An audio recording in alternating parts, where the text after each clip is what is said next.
పఠనం కంటే శ్రవణం వల్ల ఎక్కువ ఫలితం వస్తుంది అని పురాణములు చెబుతున్నాయి. అందుకే రామాయణస్య శ్రవణాత్, రామాయణమును వినుట వలన. అలాగే భాగవతం దగ్గర కూడా శ్రవణాత్, వినుట వలన అనే ముందు చెప్పారు. చదవడం కంటే, ఇతరులకు చెప్పడం కంటే వినడం వల్ల ఎక్కువ ఫలితం వస్తుంది. కొంచెం మనం సూక్ష్మ దృష్టితో ఆలోచిస్తే అసలు నైమిషారణ్య కథ ఏమిటో అర్థమవుతుంది. నైమిషారణ్యంలో 88,000 మంది ఋషులు ఉన్నారు. వాళ్ళంతా 1000 ఏళ్ళు యజ్ఞం చేశారు. ఆ యజ్ఞం చేస్తున్న వాళ్ళంతా ఒకళ్ళని మించిన పండితులు ఒకళ్ళు. సౌనకుడి దగ్గర నుంచి మొదలు పెడితే ఎటువంటి మహర్షులండి వాళ్ళంతా? వాళ్ళంతా చతుర్వేదాలలో ఆరితేరిన పండితులు.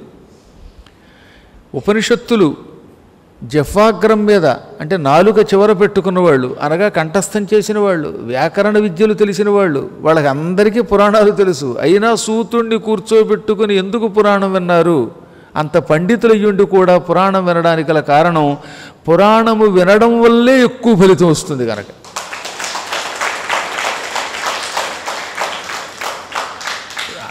కొన్ని సందర్భాల్లో మార్కండేయుడు, శాండిల్యుడు, కౌండిన్యుడు ఇటువంటి ఋషులు ఎదురుగుండా కూర్చుని పురాణం విన్నారని ఉంది. అందులో వశిష్ఠుడు కూడా ఉన్నాడు. వశిష్ఠుని కొడుకు శక్తి, శక్తి కొడుకు పరాశరుడు, పరాశరుడు కొడుకు వ్యాసుడు రాసిన పురాణాలు ఆయన శిష్యుడు సూతుడు చెబుతూ ఉంటే వశిష్ఠుడు కూర్చుని వినడం ఏమిటి అని కొందరికి అనుమానం వచ్చింది. అసలు కారణం అదే అన్నమాట. అయితేనే విషయం ఏమిటంటే వినడం వల్ల వచ్చే లాభం అంత గొప్పది అన్నమాట.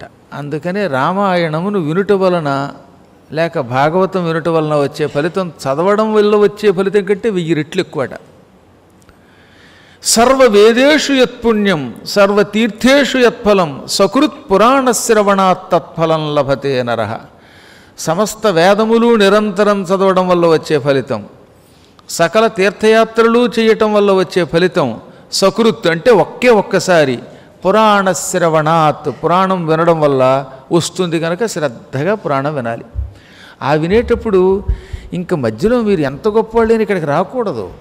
పురాణం అయ్యాకే ఆశీస్సులు తీసుకోవాలి. ఇవన్నీ నియమాలు చాలాసార్లు చెబుతున్నాను, చెప్పినా వినడం లేదు. మీ భక్తి మీదే. ఆ సమయంలో ఫోను మోగకూడదు, ఆ సమయంలో ఇలా ముందుకు రాకూడదు. ఇవన్నీ మర్యాదలని ఉల్లంఘించటం, అవి కూడా పాపాలే. పురాణాన్ని పాడు చేస్తే ఎంత ప్రమాదం చెప్పాను. కథాభంగం చేస్తే బ్రహ్మహత్యా పాపం చుట్టుకుంటుంది. మంచి పండితుడైన ఒక వేద పండితుడైన విప్రుణ్ణి చంపితే ఎంత పాపమో, ఈ పురాణమును మధ్యలో పాడు చేస్తే అంత పాపం అన్నమాట. సీతామాత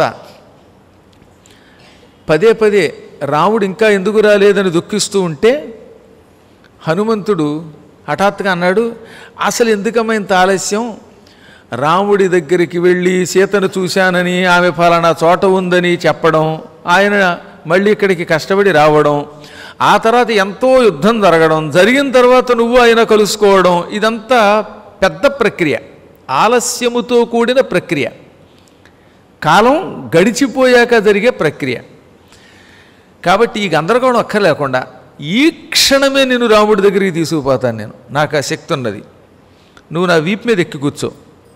మమ పృష్ఠం అనిందితే, ఏమాత్రము వంక పెట్టడానికి వీలు కాని పవిత్ర చరిత్ర కలిగిన దానివి నీవు. అనిందిత అంటే నిందించడానికి వీలు కానిది, అంటే అంత ఉత్తమురాలివి. అటువంటి నిన్ను నా వీపు మీద ఎక్కించుకుంటాను. దాంతో అస్మాత్ దుఃఖాదుపారోహ అన్నాడు ఆయన. ఈ క్షణమే నిన్ను ఈ దుఃఖాల నుంచి విముక్తురాలని చేయగలను. నా వీపు మీద ఎక్కించుకుంటే రివ్వుని ఎగిరిపోయి తీసుకుపోయి రాముడికి అప్పగిస్తాను. హనుమంతుడు సీతని నా వీపు మీద కూర్చో అన్నాడు. నా వీపు మీద నిన్ను విమానం మీద కూర్చోబెట్టుకున్నట్టుగా కూర్చోబెట్టుకుని పట్టుకుపోతానన్నాడు. పైగా ఆవిడ ఎక్కడైనా అనుమానిస్తుందేమోనని నేను లంకామపి సరావణం, రావణునితో పాటు లంకానగరం అంతా మోసేయగలను అన్నాడు ఆయన. కేవలం నిన్నే కాదు, ఈ మొత్తం లంకంతా పీకేస్తాను. పద్మాకర్ గారి దండెత్తినంత తేలికగా ఎత్తి వీపు మీద పెట్టుకుంటాను. ఏది లంకని, పైగా రావణునితో పాటట. రావణాసురుడు లేకపోతే లంక కొంచెం తేలిగ్గా ఉంటుందిలేండి. వాడేం సామాన్యుడా? రోజు 1000 పందులు, అడవి పందుల మాంసాలు, కొంగల మాంసాలు, నెమళ్ళ మాంసాలు, మేక మాంసాలు, ఇలా ఒకటేమిటి వాడు తినదట్టు లేదు. అక్కడ చెప్పాం కదా మొదట్లోనే మీకు, ఆ ఇంటి చుట్టూతో రోజు మాంసాలే. ఇవి కాక పేపాలు తాగేస్తాడు. వాడు వచ్చాడంటే మొత్తం గుంటూరులో అన్ని బెల్ట్ షాపుల్లో ఉన్నది వాడు ఒక్కడికి సరిపోతుంది. ఈ మందుబాబులందరూ పడుకోవాల్సిందే. ఆ రకంగా తాగేసి తినేసేటటువంటి వాడి శరీరం మహాకళేబరం. అంత కళేబరముతో ఉన్నటువంటి రావణుణ్ణి లంకలో ఉంచి, లంక పెకలించి వీపు మీద పెట్టుకుని రివ్వున ఇక్కడి నుంచి ఎగిరిపోయి రాముడి దగ్గర పడిపోతాను, నాకంత శక్తి ఉన్నది. రాముడు ప్రస్తుతం ప్రస్రవణ పర్వతం మీద ఉన్నాడు. అప్పుడు ఏమవుతుంది, నువ్వు రాముడిని వెంటనే చూడొచ్చు. ఇక నీకు బెంగ అక్కర్లేదు, దుఃఖం అక్కర్లేదు. నిన్ను చూడడం కోసం రాముడు గిజగిజలాడిపోతున్నాడు, ఉత్సాహపడుతున్నాడు. రాముడే కాదు, లక్ష్మణుడు కూడా అంతే. కాబట్టి నువ్వేం చేస్తావు, పురంధరమివాసేనం నాగరాజస్య మూర్ధని, ఐరావతం వీపు మీద ఇంద్రుడు కూర్చున్నట్టుగా కూర్చో. ఐరావతం చాలా పెద్ద ఏనుగండోయి. ఆ ఏనుగు కూడా తెల్లగా ఉంటుంది. ఆ ఏనుగు, దానికి 4 దంతాలు ఉంటాయి. 4 దంతములు కలిగిన తెల్లని ఏనుగు మీద ఇంద్రుడు కూర్చుని ప్రయాణం చేసినట్టుగా పచ్చని రంగులో ఉండే నా వీపు మీద బంగారపు రంగులో ఉండే నువ్వు కూర్చుని ప్రయాణం చెయ్యి, నిమిషంలో పట్టుకుపోతాను, నీకేం బెంగలేదు. శశాంకేనేవ రోహిణి, రోహిణీ నక్షత్రం చంద్రుణ్ణి పొందినట్టుగా రామచంద్రుణ్ణి నువ్వు పొందవచ్చు. నక్షత్రాలు 27. అంటే ఆకాశంలో చాలా నక్షత్రాలున్నా చంద్రుడి భార్యలు మాత్రం 27. ఆ 27 మన జాతకాలకి పనికొస్తాయి. తక్కిన నక్షత్రాలు జాతకాలకి సంబంధించినవి కావు. కాబట్టి ఎవడు పుట్టినా 27 నక్షత్రాల్లోనూ పుట్టాలండోయ్. నా నక్షత్రం బాగుందా అంటే నీ నక్షత్రమే కదా, అందరి నక్షత్రాలు అవే. అదే రోహిణీ నక్షత్రంలో ఈ భారతదేశంలో కనీసం 5 కోట్ల మంది పుట్టున్నారు. కాబట్టి రోహిణీ నక్షత్రంలో కృష్ణుడు పుట్టాడు, నా జాతకం ఆయన జాతకం ఒకటే అనుకోవద్దు. ఆయన 125 ఏళ్ళు బతికితే నువ్వు 10 ఏళ్ళు బతకచ్చు, లేదా నువ్వు 90 ఏళ్ళు బతకచ్చు. ఆ మహానుభావుడు ద్వారకా నగరం నిర్మాణం చేస్తే నువ్వు ఏ నగరం నిర్మాణం చేయలేకపోవచ్చు, అది వేరే విషయం. ఉత్తర ఫల్గుని నక్షత్రంలో అర్జునుడు పుట్టాడు. ఆ అర్జునుడు పుట్టినటువంటి నక్షత్రంలో ఉత్తర ఫల్గునిలో 7 మంది ఉన్నారు. పుట్టగానే డామ్మన్న వాళ్ళు ఉన్నారు. అందువల్ల ఒక నక్షత్రానికి ఒక ముద్ర వేయటం అనేది ఒక తెలివి తక్కువతనం అనమాట. ఈ అశ్విని, భరణి, కృత్తిక, రోహిణి, మృగశిర, ఆర్ద్ర, పునర్వసు, పుష్యమి, ఆశ్లేష, మఖ, పుబ్బ, ఉత్తర, హస్త, చిత్త, స్వాతి, విశాఖ, అనురాధ, జ్యేష్ఠ, మూల, పూర్వాషాఢ, ఉత్తరాషాఢ, శ్రవణం, ధనిష్ట, శతభిషం, పూర్వభద్ర, ఉత్తరభద్ర, రేవతి అని పిలువబడే 27 నక్షత్రాల్లోనే ఎవడైనా పుట్టవలసిందే. ఒక్కొక్క నక్షత్రానికి 4 పాదాలు ఉంటాయి. ఈ నక్షత్రాలన్నీ 4 కాళ్లతో నడుస్తాయి. అందుకే 27 × 4 108 పాదాలు ఉంటాయన్నమాట. ఈ 108 పాదాల్లో ఒక్కొక్క రాశికి మొత్తం రాసులు 12, ఒక్కొక్క రాశిలో 9 పాదాల చొప్పున 12 9 108 పాదాలు అన్నమాట. ఉదాహరణకి మేషరాశి ఉందనుకోండి, అందులో అశ్విని 1 2 3 4 పాదాలు, భరణి 1 2 3 4 పాదాలు, కృత్తికలో 1 పాదం ఇందులో ఉంటుంది, మిగతా 3 వృషభ రాశిలోకి వెళ్ళిపోతాయి. అంతే. కాకపోతే ఎందుకు ఇక్కడ ప్రత్యేకత అంటే, ఈ 27 భార్యల్లో రోహిణి అంటేనే ఎక్కువ ఇష్టం చంద్రుడికి. దానివల్లే క్షయరోగం తెచ్చుకున్నాడు ఆయన. రోహిణి రోహిణి అంటూ వెంటపడుతూ ఉంటే తక్కిన నక్షత్రాలన్నీ తమ తండ్రి దక్షుడి దగ్గరికి వెళ్ళి, నాన్నగారు 27 ఒకడినే పెళ్లి చేసుకోవటం వల్ల చాలా నష్టం వచ్చిందండి, మా ఆయన ఎంతసేపుడు అహనా రోహిణి అంట అని రోహిణి వెంటే పడుతున్నాడు, మమ్మల్ని సరిగ్గా చూడటం లేదనగానే తండ్రికి మండిపోయి, నీకు క్షయరోగం వచ్చుగాక నువ్వు టీబీ పేషెంట్ అయిపోన్నారు. టీవీ కాదు, ఇప్పుడంతా టీవీ పేషెంట్లు, పిల్లలకి అన్నీ టీవీ పేషెంట్లు, ఆ రోజులో టీబీ పేషెంట్ అన్నమాట. దాంతో ఆయన మళ్ళీ నానాయాతన పడి సోమనాథ లింగ ప్రతిష్ఠ చేసి సౌరాష్ట్రంలో, గుజరాత్లో, తర్వాత రోగం కొంతవరకు మాన్చుకున్నాడు. అందుకని ఎక్కువ ఏమని చెబుతారన్నమాట, ఐకమత్యంతో ఉన్న దంపతులు. ఈ ఐకమత్యం అనే పదం మా అన్నగారు ఆయన తెగవాడతాడండి, దంపతులు ఇద్దరు ఐకమత్యంతో ఉండండి అని. అలాగా ఐకమత్యం అంటే ఏమిటంటే రోహిణి చంద్రుడు. ఇక్కడ అదే అంటున్నాడు ఈయన, నువ్వు వెంటనే నా వెంట వస్తే రోహిణి చంద్రుడిని చేరినట్టు చేరవచ్చు. ఆ ఇద్దరికీ ఎక్కువ అనుబంధం ఎక్కువ. రోహిణి వెళ్ళేది చంద్రుని దగ్గరికి, నీవు రామచంద్రుని దగ్గరికి ఎడతావు. అందుకని ఈ పోలిక పెట్టారన్నమాట. ఎక్కేస్తావా, మహావేగంగా పట్టుకుపోతాను అనగానే నవ్వింది, తెల్లబోయింది, హర్షము విస్మితము రెండూ పొందిందిట. హర్షం అంటే హనుమంతుడికి నా మీద ఎంత భక్తి, రాముడి మీద ఎంత భక్తి, నన్ను పట్టుకుపోతానంటున్నాడు అని ఆనందం పొందింది. కానీ కొంచెం తెల్లబోయింది, ఆశ్చర్యపోయింది. ఎందుకంటే ఈ మాట అంటున్నప్పుడు హనుమంతుడు ఎంతే ఉన్నాడు, పిల్లంత రూపంతో ఉన్నాడు. ఆయన ఇదిగో ఈ కుర్రాడు ఎంత ఉంటాడో అంత ఉన్నాడు. అయితే హనుమంతుడికి కళ్ళదోడు లేదనుకోండి, ఆంజనేయుడికి కూడా కళ్ళదోడు పెడితే ఇంకేం చేయలేం మనం. ఇంత కుర్రగాడు, ఈ చిన్న కుర్రవాడంతా ఓ పిల్లంత రూపంతో ఉన్న హనుమంతుడు సీతని వీపు మీద ఎక్కించుకుని తీసుకుపోతానంటున్నాడు ప్రసరవణ పర్వతం దగ్గరికి. అందుకని ఆవిడ తెల్లబోయింది. ఆయన గొప్పతనం కొంత తెలుస్తోంది, ఎంతో గొప్పవాడు కాకపోతే ఇంత దూరం రాడు కదా. కానీ రూపం చూస్తే చిన్నది, మాటలు చూస్తే గొప్పగా ఉన్నాయి. అందుకని నవ్వుతూ ఇలా అందనమాట, హనుమల్ దూరమధ్వానం కథం మాం ఓడుమిచ్చేసి తదేవ ఖలుతే మన్యే కపిత్వం హరియోథప. హనుమ, అంత దూరం నన్ను వీపు మీద ఎక్కించుకుని ఎలా మోద్దాం అనుకుంటున్నావు అంది ఆవిడ. కథం, ఏ విధముగా, మాం నన్ను, ఓఢుం మొయ్యడానికి, ఇచ్చేసి నన్ను ఎలా మోసుకుపోతావు, ఇదే నీ కోతి బుద్ధి. పోనీ అంటే అంది నువ్వు ఎలా మోస్తావని, అంత దారుణంగా ఇదే నీ కోతి బుద్ధి అంది ఆవిడ. కపిత్వం అంటే కోతి బుద్ధి అనమాట, ఇదే నీ కోతి లక్షణం.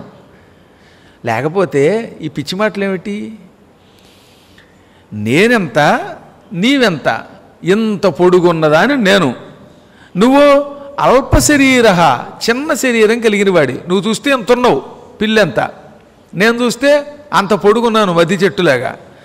అటువంటి నన్ను వీపు మీద ఎక్కించుకుంటావా, కాలు గట్టిగా వీపు మీద పెడితే నువ్వు పచ్చడైపోతావు, నా కాలు కూడా నీ వీపు మీద పట్టదు, నువ్వు నన్ను వీపు మీద కూర్చో అంటావు. ఏదో పద్మాగర్ గారు అంటే అంత చిన్న ఆసనమైనా ఇరుక్కుని కూర్చుంటారు. ఆయన ఏదో దేవుడిచ్చిన శరీరం సన్నగా ఉంటుంది కనుక, ఈ శరీరంలోనే ఇంకొకళ్ళని ఎవరైనా కూర్చోబెట్టి పురాణం చెప్పమంటే కింద కూర్చోలేరు, కూర్చున్నా ఇలా ఇరుక్కోలేరు. కాబట్టి నేను నీ శరీరం మీద కూర్చుంటే నీకు కొంచెం ఇబ్బంది, అందుకే కోతి బుద్ధి అంటున్నాను. ఎంత గొప్పవాడైనా పండితుడైనా పుట్టుకతో వాళ్ళ జాతి లక్షణాలు వస్తాయంటారు, అవి నీకు వచ్చాయా అన్నది. ఇది వినగానే హనుమంతుడి కోపం వచ్చేసింది కొంచెం. ఎందుకంటే ఇంతవరకు పుట్టాక హనుమంతుడిని ఇలా అవమానపరిచిన వాళ్ళు లేరట. అందుకే ఆయన ఏమన్నాడు, నవం పరిభవం కృతం. నవం అంటే కొత్తగా, పరిభవం అవమానము, కృతం చేసింది ఈవిడ, నన్ను మొట్టమొదటిసారిగా అవమానించింది అనుకున్నాడు అనమాట. ఇంతవరకు ఇటువంటి అవమానం ఎవరూ చేయలేదు. చిన్నప్పటి నుంచి నన్ను చాలామంది ఎరుగుదురు, అందరూ నన్ను పొగిడారు. మొట్టమొదటిసారిగా ఒక లేడీ నాతో ఆడుకుంది అనుకున్నాడు పాపం. అమ్మవారంటే గౌరవమే, కానీ అమ్మవారి మాటలకి కొంచెం గుండెలో గుచ్చుకుందనమాట. ఇప్పుడు ఇంగ్లీష్లో చెప్పాలంటే షీ ఇన్సల్టెడ్ మీ అనుకున్నాడు ఆయన. ఈ తల్లికి నా దివ్యశక్తి తెలియదన్నమాట, అందుకే ఇలా అనుకున్నది. బహుశా నేను ఎంతే ఉన్నాను అనుకుంది. ఇప్పుడు నా మహిమ ఏమిటో చూపిస్తాను అని అక్కడి నుంచి వెనక్కి వెళ్ళాడు. ఇప్పటిదాకా ఆవిడ చెట్టు కింద కూర్చుందని చెప్పాం కదా, ఆ చెట్టుకి ఆవిడ అలా చారబడి కూర్చుంటే ఈయన దగ్గరకు వచ్చాడు. ఇప్పుడు శరీరం పెంచాడు అనుకోండి, ఈయన పెరిగితే చెట్టు విరిగిపోతుంది, పైన కొమ్మలు ఉన్నాయి. అందుకని కొంచెం ఆ చెట్టు దగ్గర నుంచి కొంచెం వెనక్కి వెళ్ళాటండోయ్. సతస్మాత్ పాదపాత్ ధీమాన్ ఆప్లుత్య ప్లవగరషభ. ఆయన ఎగరడంలో బాగా గొప్ప అట్ట, అందుకని ప్లవగరషభుడు అంటే వానర శ్రేష్ఠుడు. ఎక్కడి నుంచి, పాదపాన్ ఆ చెట్టు నుంచి, పాదపాత్ అంటే చెట్టు నుండి అనమాట. వెనక్కి వెళ్ళాడు, కొంచెం వెనక్కి దూకాడు. ఎందుకు వెనక్కి దూకాడు, తన శరీరాన్ని బాగా పెంచి నేనంటే ఏమిటో ఆవిడికి చూపిద్దామని. అలా వెనక్కి రావడంతో హుమ్ అని ఒక్కసారి తన శరీరాన్ని పెంచాడు. అప్పుడు ఆయన శరీరం మేరుమందర సంకాశ అన్నారు. అలా పెరిగిపోయాడు, బాగా పెరిగిపోయాడు. మేరు పర్వతమా లేక మందర పర్వతమా అన్నట్టుగా ధగ ధగ వెలిగిపోయాడు. ఆయన కళ్ళు రెండు సూర్యుడు అగ్ని అన్నట్టుగా వెలిగిపోతున్నాయి, సూర్యమండలాల్లో ఉన్నాయి. అంతలోనే చంద్రుడి వంటి చల్లదనం చూపిస్తున్నాడు. అగ్నిజ్వాల వంటి ఆయన ముఖం చూస్తే ఎవరికైనా భయం కలుగుతుంది. ఓ పక్కనేమో కళ్ళు సూర్యబింబాల్లో ఉన్నాయి, మూతి ఎర్రగా ఉందే, అది ఎలా ఉంది, పెద్ద ఎత్తున పైకి రేగిన అగ్ని జ్వాల వలె ఉంది.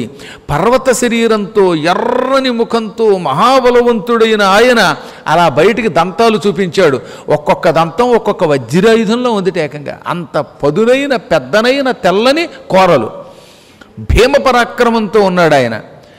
అప్పుడు ఆయన నెత్తి మీద నక్షత్రాలు చేరిపోయాయిట. అంటే ఈయన ఆకాశం అంతెత్తు శరీరం పెంచితే ఆకాశంలో ఉన్న నక్షత్రములు తలకి తగిలాయండోయ్.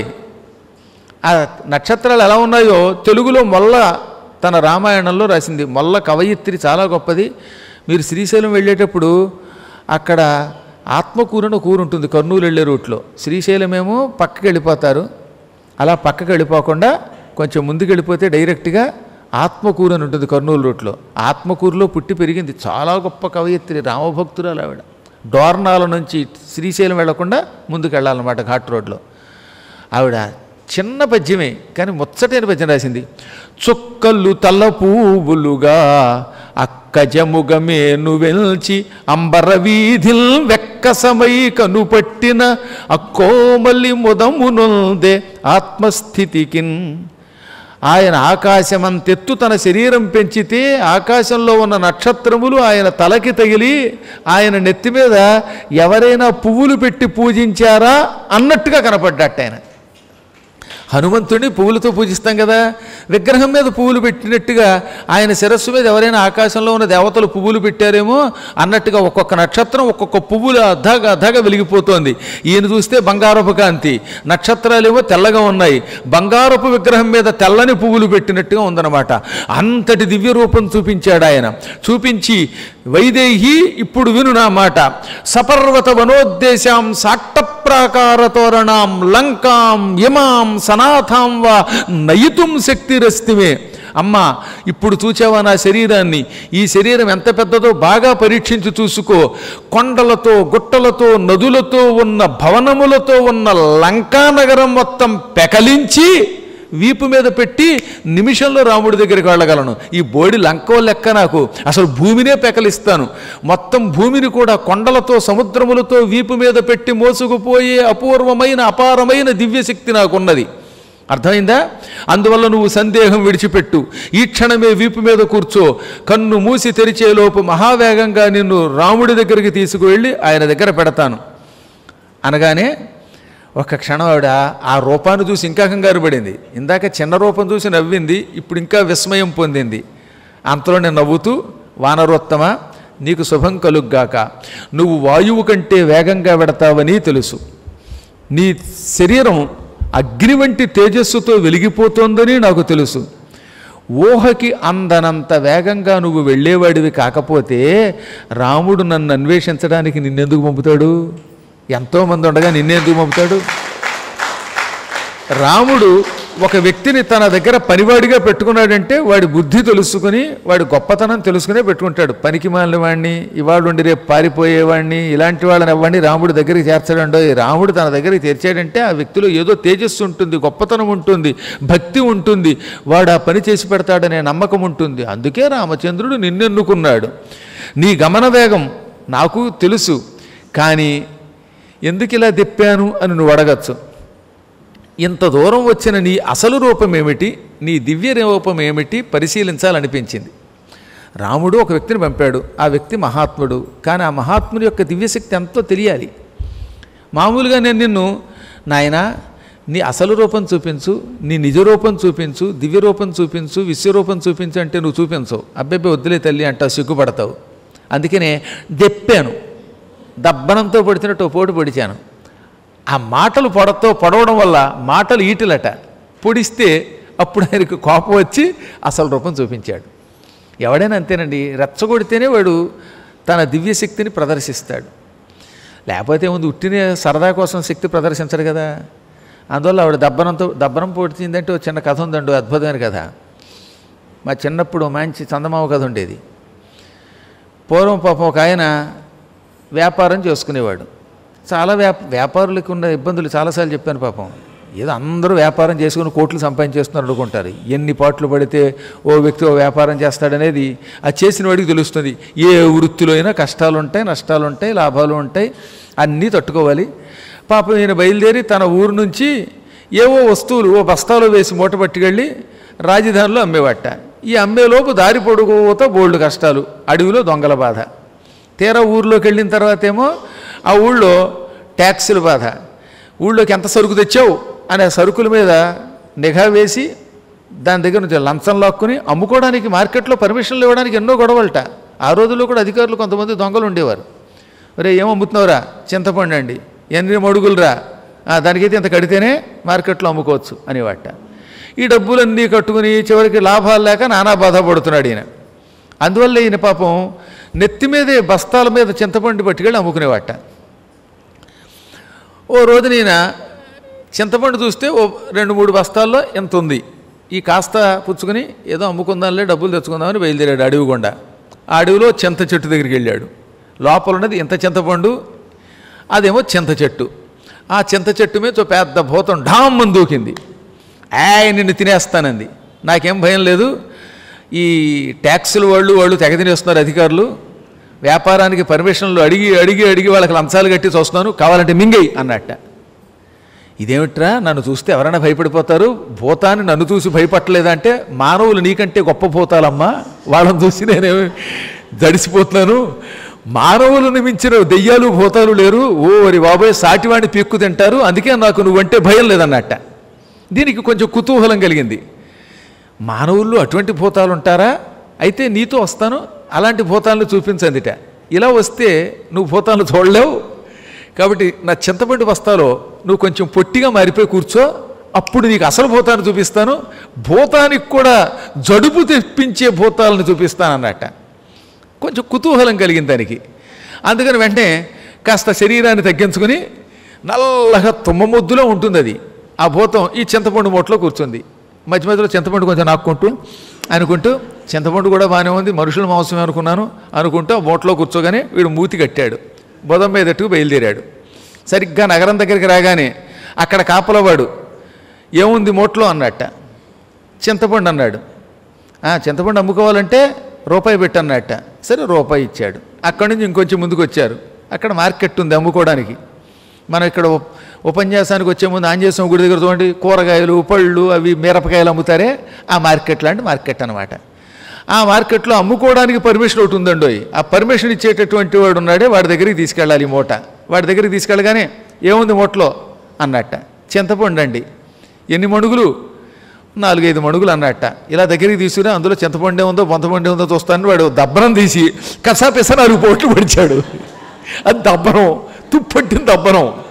ఆ దబ్బనంతో 4 పోట్లు పడిస్తే లోపల ముందే చెప్పాడు ఈ వర్తకుడు ఏమన్నాడంటే, మా వాడు భూతాల కంటే డేంజరు, నిన్ను కసాపిస పొడిచినప్పుడు అరిచామంటే మాత్రం చంపేస్తారు, నిన్ను మారణ హోమం చేస్తారు, టిక్కును మనకు బాధ వచ్చినా అన్నట్ట. అందుకని కస్సని పొడుస్తుంటే బాబోయ్ అనలేదు, అంటే చంపుతాడేమో అని ఆ బాధ అడుచుకుందిట. వీడు 4 పోట్లు పొడిచినప్పుడు దాని రక్తము చింతపండు కలిసి బయటకు వచ్చాయి. చింతపండు కనపడింది, దాని రక్తం నల్లగా ఉంటుంది చింతపండులాగా. పాత చింతపండు అనుకుంటాను, బాగానే తెచ్చావు, పాత చింతపండు అమ్మాలంటే 2 రూపాయలు అన్నట్ట. అయ్యా ఇప్పుడే వాడికి రూపాయి ఇచ్చానండి అంటే, వాడికి రూపాయి ఇచ్చావు కనుక 2 ఇవ్వకపోతే అమ్మడానికి పర్మిషన్ ఇవ్వను, ఇంకో 2 పోట్లు పొడుస్తాం లోపల అన్నట్ట. అనగానే సరే ఇచ్చాడు వాడు. ఇదంతా అవగానే ఈ లోపల నుంచి అది మెల్లిగా, నాయన పరీక్ష అయ్యిందా ఇంకేమన్నా ఉందా అంది.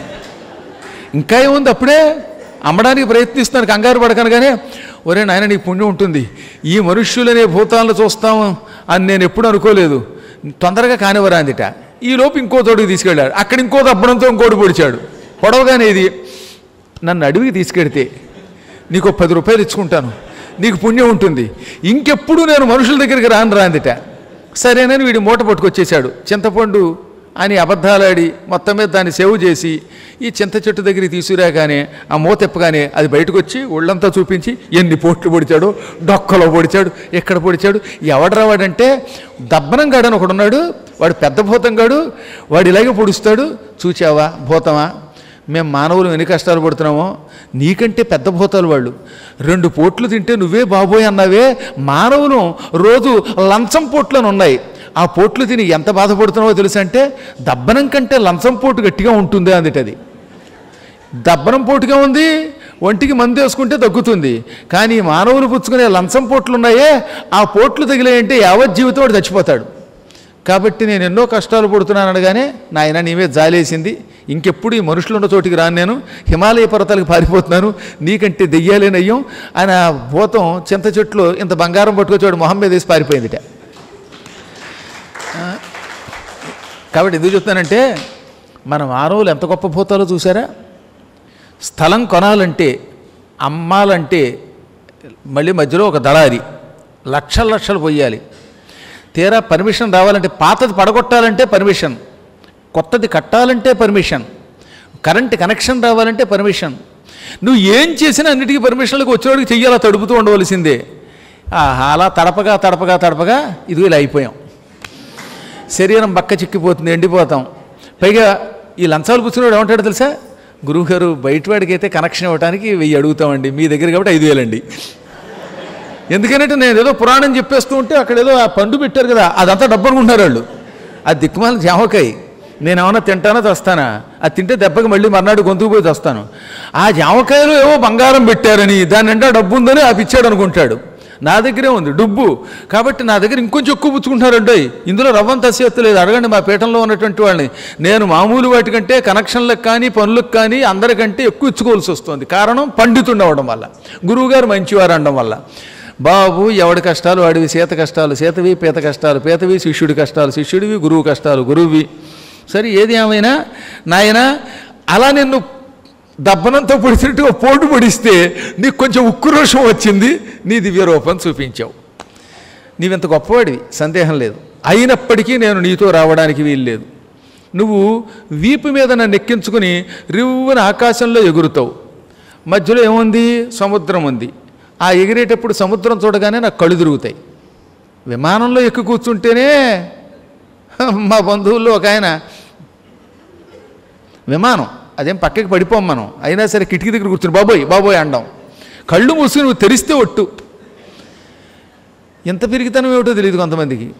పోని ఇంటి దగ్గర ఉండి వీళ్ళు ఎలగబెట్టేది ఏముంది? విమానం ఎక్కక అక్కడికి వెళ్ళి తోసుంట అని ఆవిడ తిట్ట, తోసుంట అని ఈయన తిట్ట, రోజు తిట్టుకోవడం, మూడు పెళ్ళాలు తిట్టుకోవడం, కొడుకు కోడలు తిట్టుకోవడం, లేదా మనవడు మనవరాలతో తిట్టుకోవడం, ఏం ఉండదు. అదో పిచ్చి, అదో భయం. అలాగా విమానంలో కూర్చుంటేనే సహజంగా ప్రతివాడికి అంతో ఎంతో భయం వస్తుందే, అటువంటిది నీ వీపు మీద కూర్చుని నేను ప్రయాణం చేస్తున్నప్పుడు సముద్ర జలములు చూచినప్పుడు నాకు కళ్ళు తిరుగుతాయి, నేను అందులో పడిపోతాను. దాంతో సముద్రంలో ఉన్నటువంటి తిమినక్ర ఝషాకులే భవేయ మాసు వ్యవస యాదసమన్నముత్తమం, అందులో ఉన్న తిమింగలాలు, చేపలు, మొసళ్ళు నన్ను తినేస్తాయి. యాదసాం అంటే జల జంతువులు అన్నమాట. ఆ జల జంతువుల గట ఉత్తమం అన్నం అంది ఆవిడ. మంచి భోజనం నేను అన్నది. అసలు ఎంత అందమైన మాట! యాదసాం అన్నం ఉత్తమం. జల జంతువులకి నేను మంచి రుచి కలిగిన ఆహారాన్ని అవుతాను. మానవ మాంసం అంటే అందరికీ ఇష్టమేట. అందుకని అవన్నీ నేను నీళ్లలో పడగానే పెద్ద పెద్ద తిమింగలాలు, మొసళ్ళు, చేపలు గుటుక్కుని తినేస్తాయి. శత్రువులు ఈలోపు నీ వెంట పడతారు. ఒకవేళ నేను నీ వీపు ఎక్కానండి, నువ్వు ఎగిరి ఆకాశంలో పట్టుకుపోతున్నావు. బహుశా నాకు కళ్ళు తిరగవు అనుకుందాం కాసేపు, నేను సముద్రంలో పడను. కానీ నువ్వు నన్ను వీపు మీద ఎక్కించుకు వెళ్ళిపోతుంటే ఈ రాక్షసులు చూస్తూ ఊరుకుంటారా? అమ్మో అమ్మో అని అరిస్తారు, కేకలు పెడతారు, రావణాసురుడికి నివేదన చేస్తారు. అప్పుడు రావణుడు సైనికుల్ని పంపుతాడు, వాళ్ళు నిన్ను చుట్టుముడతారు. అప్పుడు నువ్వు యుద్ధం చేయడానికి ఇలా ఎగరలేవు కదా, ఒక పల్లకీలో ఉన్నవాడివి నిటారుగా నిలబడతావు. అలా నిటారుగా నిలబడినప్పుడు నేను పడిపోతాను. అప్పుడు మళ్ళీని అప్పుడు కూడా నువ్వు వీపుకేసి ఏ తాడో వేసి గట్టిగా కట్టావు అనుకుందాం కాసేపు. నువ్వు నిటారుగా నిలబడి యుద్ధం చేస్తున్నప్పుడు పడిపోకుండా ఏదో ఏర్పాటు చేసావు. కానీ ఆ ఏర్పాటు వల్ల కూడా నా ప్రాణం నిలబడదు. ఎందుకంటే సూర్యులు యుద్ధానికి వచ్చేటప్పుడు సోల ముద్గర పాణిభిహి, చేతుల్లో సోలాలు, కత్తులు, కటార్లు ఇటువంటివన్నీ పట్టుకొస్తారు, ముద్గరాలు పట్టుకొస్తారు, ముళ్ళగదలు అన్నమాట. అవి విసురుతారు. అవన్నీ నీకు తగిలినా నీకేం అవ్వదు, నువ్వు అంత గట్టాడివి. కానీ నేను కుసుమ కోమలిని, ఒక్క కత్తి దెబ్బ తగిలితే ఇక నేను లేవను, ఆయుధాల వల్ల చచ్చిపోతాను. కాబట్టి ఇదంతా ఇబ్బంది. రాక్షసులు బలవంతులైనా నేను బలవంతుడిని అంటావేమో. ఎంత బలవంతుడివైనా యుద్ధంలో జయాపజయములు ఎవరికి లభిస్తాయో ఎవరని చెప్పలేము. యుద్ధం అంటూ జరిగితే ఎవడికి విజయమో ఎవడికి అపజయమో ఊహించలేం మనం. కాబట్టి అదొక ప్రమాదం. నాకు మరణమైనా రావచ్చు, సముద్రంలో అయినా పడిపోతాను, లేదా ఈ గందరగోళంలో నీకు ఇబ్బంది రావచ్చు. ఇది ఏ రకంగా చూసినా ఈ ప్రయాణం ఉత్తమం కాదు. పైగా కొంతమంది నిన్ను చూచి హనుమంతుడు బ్రహ్మచారి అనుకున్నాం, వీపు మీద స్త్రీని పట్టుకుపోతున్నాడు అని నిన్ను అనుమానించి అభాండం వేయచ్చు. ఈ మానవులు ఎప్పుడు ఎవరి మీద అభాండం వేస్తారో తెలియదు. ఈ రకంగా నేను నీతో రాకూడదు. మరొక మాట, నేను ఒకప్పుడు ఒక ఒట్టు పెట్టుకున్నాను, పరపురుషుడి శరీరం ముట్టుకోకూడదని. నాహం స్పృష్టం స్వతో గాత్రం ఇచ్చేయం వానరోత్తమ. పరపురుషుడి శరీరము తాకకూడదు అనుకున్నాను. నువ్వు పుత్రుడి వంటి వాడివైనా ఇప్పుడు ప్రస్తుతానికి మాత్రం పరపురుషుడి కిందే లెక్క. రాముడితో నువ్వు వచ్చాకే నేను ముట్టుకోవడానికి అర్హత ఉంటుంది, అప్పటి వరకు నేను ముట్టుకోకూడదు. ఏవమ్మా, పరపురుషుడిని ముట్టుకోకూడదన్నావు? రావణాసురుడు నిన్ను తీసుకొచ్చినప్పుడు జుట్టట్టుకున్నాడు కదా, తన తొడ మీద కూర్చోబెట్టుకు తీసుకొచ్చాడు కదా అని నువ్వు అడుగుతావేమో, దానికి సమాధానం చెబుతున్నాను విను. యదహం గాత్ర సంస్పర్శం రావణస్య బలాద్గత అనీశ కింకరిష్యామి వినాథ వివశాసతి. రావణుడు నాంతట నేను వస్తే తీసుకెళ్ళలేదు, బలాత్కారంగా నన్ను పట్టుకుని తన తొడ మీద కూర్చోబెట్టుకున్నాడు. అందువల్ల వాడు నన్ను ముట్టుకోవడానికి వాడి బలప్రయోగం కారణం, నేను ఇష్టపడి కూర్చోలేదు. పోనీ అప్పుడైనా నేను పారిపోదామని ప్రయత్నించాను, వాడికి దొరకకుండా వాడు నన్ను ముట్టుకోకుండా ఉండడానికి ఎన్ని ప్రయత్నాలు చేయాలో అన్ని చేసినా అనీశ, దిక్కులేని దాన్ని, నాకు ఈశ్వరుడు లేడు అక్కడ, అంటే నాకు ఎవడో అధికారి లేడు ఆ సమయంలో, రక్షించేటటువంటి ఒక బలవంతుడు లేడు. కాబట్టి కింకరిష్యామి, ఏం చేయగలను? వినాథ, నా భర్త లేడు. వివశ, నేను వివసురాలిని, నన్ను నేను రక్షించుకునే శక్తి లేని దానిని, అప్పుడు నేనేమీ చేయలేను. అదే ఏ రాముడో ఉండి ఉంటే వాడు నన్ను ముట్టుకోగలడా? ముట్టుకోలేడు. ఇవన్నీ ఒక పక్కన పెడితే ఈ రావణుడు నా భర్త లేనప్పుడు, నా మరిది లేనప్పుడు దొంగతనంగా నన్ను ఎత్తుకొచ్చాడు. ఇప్పుడు నువ్వు కూడా నన్ను దొంగలా ఎత్తుకుపోతే రావణాసురుడికి నీకు తేడా ఏముంది? రాముడు దొంగలా తన భార్యను పట్టుకుపోయాడంటారు. అది కుదరదు. రాముడు ఇక్కడికి రావలసిందే, బంధువులతో పాటు రావణుణ్ణి సంహరించవలసిందే, వాణ్ణి చంపిన తర్వాత తన పరాక్రమం ప్రదర్శించిన తర్వాత నన్ను పట్టుకు వెళ్ళవలసిందే, అప్పుడు నేను సంతోషంగా వస్తాను. కపిప్రవీర, నువ్వు మళ్ళీ ఇంకో మాట ప్రశ్నగా అడగవచ్చు. ఏమమ్మా, నేను యుద్ధం చేస్తే యుద్ధంలో జయాపజయాలు ఎవరికి వస్తాయో తెలియదన్నావు, రాముడికి మాత్రం ఎంత పరాక్రమం ఉన్నా యుద్ధంలో జయమో అపజయమో ఎలా వస్తుందని చెబుతావు నువ్వు అని అడగచ్చు. రాముడి పరాక్రమం నాకు తెలుసు, నేను రాముడి పరాక్రమం కళ్ళారా చూశాను, నీ పరాక్రమం చూడలేదు. రామచంద్రుడు బాణం విడిచిపెడితే అగ్నిహోత్రుడు కూడా భస్మం అయిపోతాడు, అగ్నిని కూడా భస్మం చేసే బాణ అగ్ని రామునిది. లక్ష్మణుడు తోడుగా నిలబడి ఉండగా యుద్ధరంగంలో రాముడు బాణాలు వేస్తూ ఉంటే ఇంద్రుడే కాదు, కుబేరుడే కాదు, ఎవ్వడూ నిలవలేడు. ఆయనతో యుద్ధం చేసే శక్తి ఈ భూమండలంలో ఎవరికీ లేదు. కాబట్టి నా మాట విను. రాముడొచ్చి శత్రువులని సంహరించి నన్ను పట్టుకు వెళ్ళడమే నాకు కీర్తి, నాకు ఆనందం. ఈ మాటలన్నీ విన్నాక హనుమంతుడు పొంగిపోయాడు. చాలా బాగా మాట్లాడావమ్మా, నీ రూపం గొప్పది, ఆ గొప్ప రూపమునకు తగిన శీలమున్నది, దానికి తగిన మాట ఉన్నది. కొంతమంది మనుషులు చూడటానికి బాగుంటారు, దిక్కుమాలు నోరిప్పితే కంపు. మరి కొంతమంది దగ్గర నోరు బాగుంటుంది, రూపం బాగుంటుంది, ప్రవర్తనలో తేడా ఉంటుంది. కానీ నీ దగ్గర అన్నీ బాగున్నాయి. స్త్రీ అవ్వడం వల్ల ఆకాశ ప్రయాణం ఆచ్ఛాదన లేకుండా చేయటం కష్టం, అంటే విమానంలో తప్ప వీపు మీద కూర్చుని ప్రయాణం చేయటం కష్టమని నాకు అర్థమయ్యింది. ఇక రెండవది ఏం చెప్పావు? ద్వితీయం కారణం యచ్చ బ్రవీషి వినయాన్వితే. ఎంతో వినయంతో ఓ వినయశీలురాలివైన నీవు ఎంత బాగా చెప్పావు, రాముణ్ణి తప్ప ఎవరిని ముట్టుకోనన్నావు. ఇది నాకు బాగా నచ్చింది. తల్లి, నేనేదో నీ ఆపద తొందరగా తొలగించాలని కంగారుబడి అలా అన్నాను తప్ప మరో ఉద్దేశం కాదు. రాముడి మీద ఉన్న గురు స్నేహం వల్ల, గాఢ స్నేహం వల్ల, భక్తి వల్ల తొందరగా నేను తీసుకుపోవడానికి అలాగా కంగారు పెట్టాను. చాలా బాగుంది. ఇక ఇప్పుడు నేను నిన్ను తీసుకెళ్ళను, రాముడిని తీసుకొస్తాను. కానీ రాముడి దగ్గరికి వెళ్ళగానే రాముడు ఏమంటాడు? నా ఉంగరాన్ని సీతకిచ్చావు, ఆనవాలుగా ఆవిడకిచ్చి ఆవిడని నమ్మించావు. నువ్వు సీత నుంచి నా దగ్గరికి ఏం ఆనవాలు తెచ్చావు, అభిజ్ఞానం ఏమైనా తెచ్చావా అంటాడు. నువ్వెలా అయితే రాముడి దగ్గర నుంచి నేను వచ్చినట్టు నమ్మలేదో, రాముడు కూడా సీత దగ్గర నుంచి సీతను చూచి వచ్చినట్టు నమ్మాలంటే ఏదో ఒక గుర్తుండాలి. అలాంటి ఒక అభిజ్ఞానం చూపించు. రాముడికి ఏదైనా నీ జ్ఞాపకంగా ఒక వస్తువుని అన్నట్ట. అప్పుడు ఆవిడేమంది? ముందు ఆనవాలుగా ఒక కథ చెబుతున్నాను వినంది. వస్తువు ఇస్తానని లేదు. ముందు ఒక కథ చెబుతాను. ఈ కథ వింటే రాముడు నీవు నన్ను చూచినట్టు నాతో మాట్లాడినట్టు నమ్ముతాడు. ఎందుకంటే ఇప్పుడు జరిగిన విషయం మా ఇద్దరికీ తప్ప ఎవరికీ తెలియదు.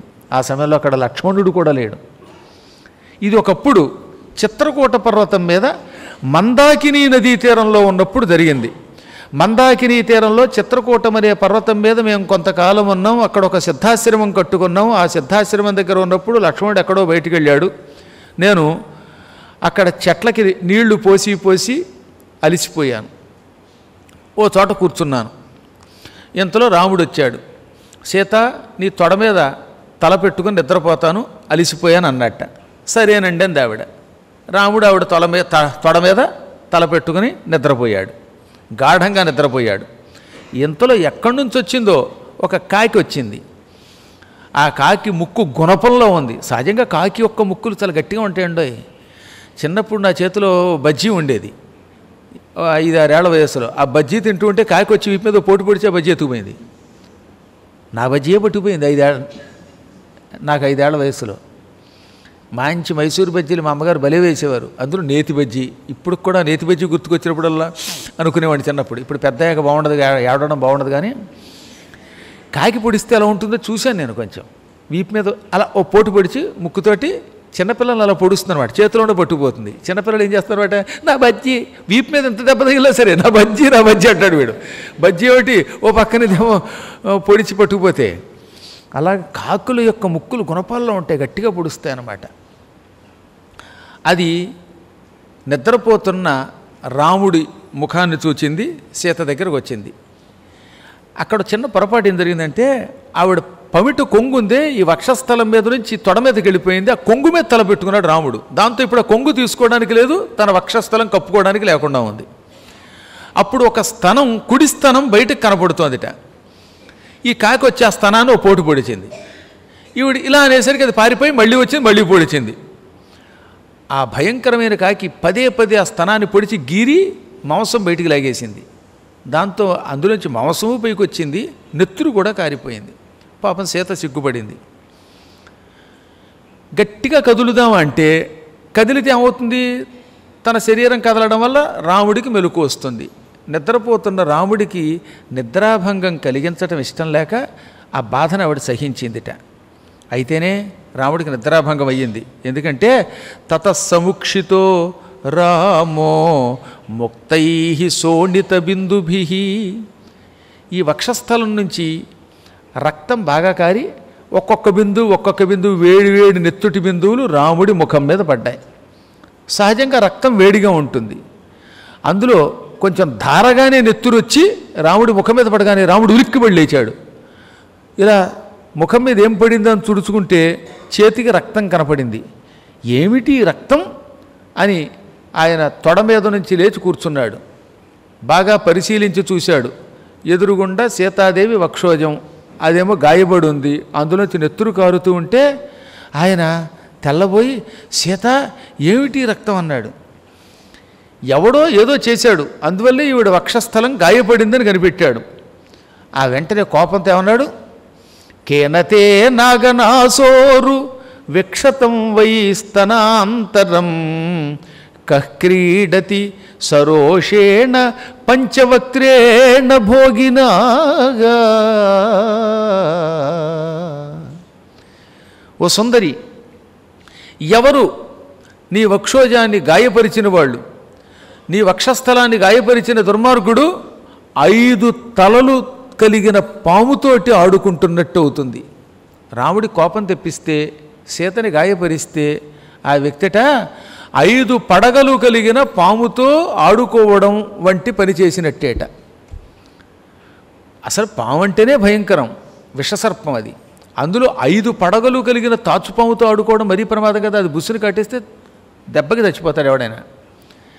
5 పడగలని ఎందుకు అంటున్నాడు రాముడు? ఎప్పుడైనా మీకు అనుమానం వచ్చిందా? మానవుడి చచ్చిపోయిన తర్వాత పంచత్వం పొందాడు అంటాం. ఏమంటాం? పంచత్వం అనగా పంచభూతాల్లో కలిసిపోయాడు. మన శరీరం పంచభూతముల వల్ల ఆవిర్భవించింది. అగ్ని, జలము, వాయువు, ఆకాశం, భూమి, ఈ 5 పంచభూతాలు అంటారు. ఈ పంచభూతాల నుంచే మన శరీరం ఆవిర్భవించింది కాబట్టి మన శరీరంలో పంచభూతాలు ఉన్నాయి. ఈ భూమి తత్వంతో ఈ చర్మం ఏర్పడింది. లోపల వాయువు ఉంది. వాయువు పీలుస్తున్నావు కాబట్టే బతుకుతున్నావు. గాలి పీల్చుకోవటం విడిచిపెట్టడం జరిగితే మనం బతికున్నట్టు, లేకపోతే చచ్చిపోయినట్టే లెక్క. మనలో అగ్ని ఉన్నది, అది జఠర అగ్ని. ఆ అగ్ని ఉంది కాబట్టి తిన్నది జీర్ణం అవుతోంది. మీ ఒళ్ళు ముట్టుకుంటే వేడిగా ఉంది. ఆ అగ్నిగారు తప్పుకుంటే ఆ తర్వాత వాడు చక్కగా ఫ్రిడ్జ్లో పెట్టినట్టు చల్లగా అయిపోతాడు. ఆ తర్వాత ఎలాగో మంచుగడ్డ మీద పడుకోబెడతారులేండి 2-3 రోజుల పాటు ఉంచాలంటే. కాబట్టి శరీరంలో అగ్ని ఉన్నది. కృష్ణుడే ఆ విషయం చెప్పాడు.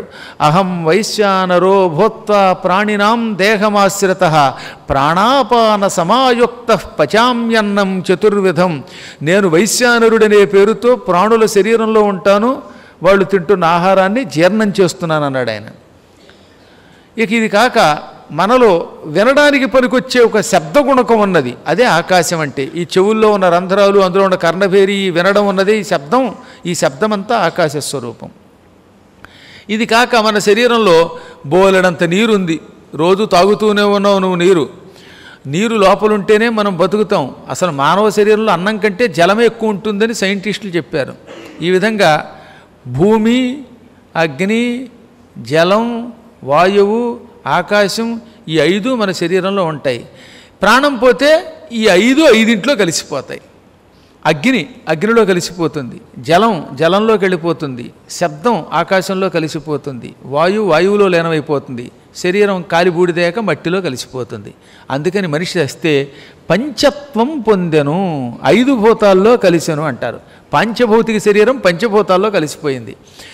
5 పడగలు కలిగిన పాముతో ఆడుకోవడం అంటే వాడికి చావు తప్పదు, పంచభూతాల్లో కలిసిపోతాడని అంత అంతరార్థం అన్నమాట. చూశారు, చెప్పకుండా చెప్పడం అంటారు దాన్ని. ఇలా పలికి అటు ఇటు చూడగానే ఎదురుగుండా ఎర్రబడిన ముక్కుతో ఉన్న కాకి కనపడింది.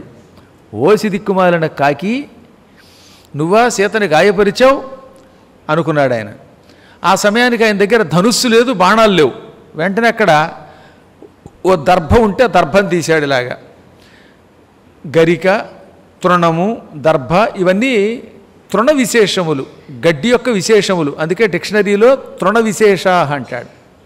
వాటిలో దర్భ కూడా ఒక రకమైన గడ్డి అన్నమాట. ఆ గడ్డి పరకం తీసుకుని మంత్రం చదివి, బ్రహ్మాస్త్ర మంత్రం చదివి విడిచిపెట్టాట.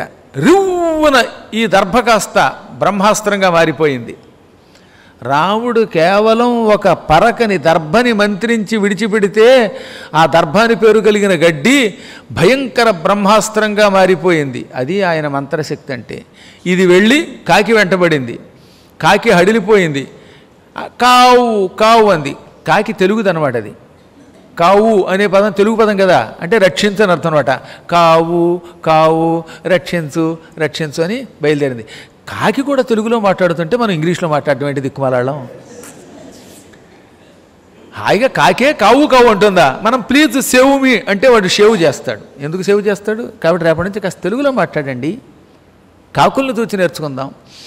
ఇప్పుడు ఈ కాకి గారు కావు కావుమంటూ బయలుదేరి సకల లోకాలకి వెళ్ళింది. ఇంద్రలోకానికి వెళ్ళింది, కుబేరుడి దగ్గరికి వెళ్ళింది, సకల దేవతల దగ్గరికి వెళ్ళింది. సుర సిద్ధ సాధ్యనర కిన్నర పన్నగ యక్ష చారణాసుర విద్యాధర గంధర్వాదులందరినీ రక్షించండి రక్షించండి అంటే వాళ్ళు నవ్వి, రామచంద్రుడు బ్రహ్మాస్త్రం వేస్తే ఆ రామచంద్రుని బ్రహ్మాస్త్రం నుంచి రక్షించే శక్తి ఈ దేవతల్లో ఎవరి వల్ల కాదు, ఎవరికి ఆ శక్తి లేదు అన్నారట. ఇంద్రుడు కొడుకువాడు జయంతుడు అని శాపవశాత్తు కాకి అయిపోయాడు. అందుకే ఆ లోకానికి వెళ్ళగలిగాడు.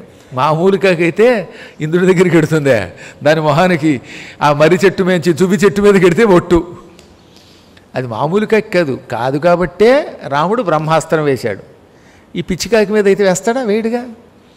అప్పుడు ఆ కాకి, నాన్న శాపవశాత్తు నేను కాకిగా మారినా నాకు కాకి బుద్ధి వచ్చింది కానీ దేవబుద్ధి లేదు, అందుకే సీతని బాధించాను.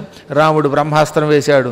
చచ్చిపోతున్నాను కాపాడని ఇంద్రుడి దగ్గరికి వెడితే ఇంద్రుడు, బాబోయ్ ఆయనే మమ్మల్ని రావణాసుడి దగ్గర నుంచి కాపాడుతున్నాడు, మా దేవతలమందరం రాముడి యొక్క అనుగ్రహంతో బతుకుతున్నాను, నేను రక్షించలేనంటే బ్రహ్మలోకానికి వెళ్ళాడు ఏకంగావాడు. ఏకంగా బ్రహ్మ దగ్గరికి వెడితే బ్రహ్మదేవుడు చిరునవ్వు నవ్వి, నాయన అది బ్రహ్మాస్త్రం, ఆ బ్రహ్మాస్త్రం నా పేరు మీదుగా వేయబడిన అస్త్రం మాత్రం రాముడి చేత వేయబడింది, అది రామబాణం.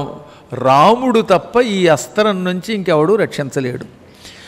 ఒక్కసారి రాముడు బాణం వేస్తే మళ్ళీ రాముడు తప్ప బాణాన్ని వెనక్కి తీసుకునే శక్తి ఇంకెవరి దగ్గర ఉండదు. రామబాణం నుంచి రాముడే రక్షించాలి. కాబట్టి మళ్ళీ తిరిగి వెళ్ళి రాముడి కాళ్ళు పట్టుకో అంటే వాడు ఏడుస్తూ తిరిగి రాముడి కాళ్ళ దగ్గర వచ్చి రాముడి కాళ్ళ మీదే పడ్డాడు. రామచంద్ర ప్రభు పొరపాటు చేశాను రక్షించన్నాడు.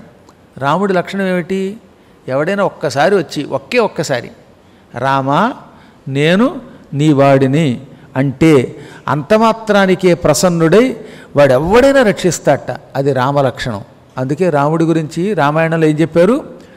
సకృదేవ ప్రపన్నాయ తవాస్మీతి చ యాచతే అభయం సర్వభూతేభ్యః దదామ్యేతద్వ్రతం మమ.